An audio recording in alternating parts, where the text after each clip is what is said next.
بسم اللہ الرحمن الرحیم۔ ایک مرتبہ نبی مکرم صلی اللہ علیہ وآلہ وسلم وضو فرما رہے تھے تو آپ کے پاس صحابہ کرام موجود تھے۔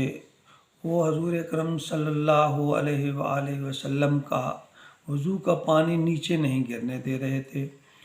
کوئی ہاتھ میں لے کے منہ پہ مل رہا تھا، کوئی سینے پہ مل رہا تھا اور کوئی پی رہا تھا۔ تو نبی اکرم صلی اللہ علیہ وآلہ وسلم سے صحابہ اکرام سے دریافت فرمایا کہ تم ایسا کیوں کر رہے ہو؟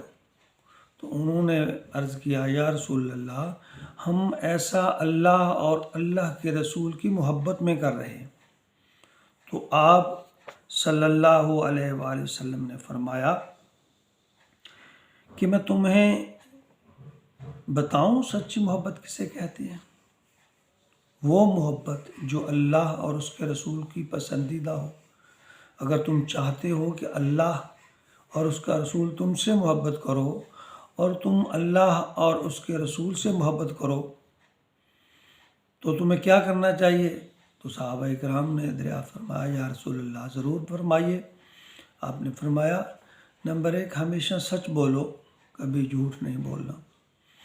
نمبر 2، جب تم میں سے کسی کے پاس کوئی امانت رکھی جائے تو امانت میں خیانت نہ کرے، یعنی کسی کو دھوکہ نہ دے۔ نمبر 3، جس کی زبان اور ہاتھ سے دوسرے مسلمان کو تکلیف پہنچے وہ ہرگز مومن نہیں ہو سکتا۔ تو حضرت عمر رضی اللہ تعالیٰ عنہ فرماتے ہیں، اے لوگو، تم کسی انسان کو تہجد کی نماز میں ہچکیاں باندھ کر روتے ہوئے دیکھ کر یہ گمان مت کر لینا کہ وہ انسان اچھا ہے، بلکہ اس پر غور کرنا کہ وہ انسان کسی کو دھوکہ تو نہیں دے رہا، سچ بول رہا ہے، مسلمان اس کے ہاتھ اور زبان سے محفوظ ہیں۔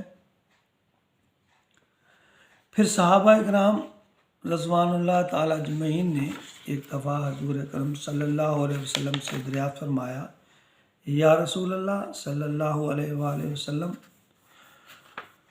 مسلمان بزدل ہو سکتا ہے؟ آپ نے فرمایا، ہاں ہو سکتا ہے۔ پھر صحابہ اکرام نے دریافت فرمایا، یا رسول اللہ، مسلمان بخیل ہو سکتا ہے؟ آپ نے فرمایا، ہاں ہو سکتا ہے۔ پھر صحابہ اکرام نے دریافت فرمایا، یا رسول اللہ، مسلمان جھوٹ بول سکتا ہے؟ آپ نے فرمایا، ہرگز نہیں، مسلمان جھوٹ نہیں بول سکتا، مسلمان کسی کو دھوکہ نہیں دے سکتا۔ میرے پیارے مسلمان بھائیوں، سچائی اور دیانتداری پر اپنی زندگی کی بنیاد رکھو، اللہ پر یقین رکھو، وہ ہمارا رب ہے، وہی ہمارا پالنے والا ہے۔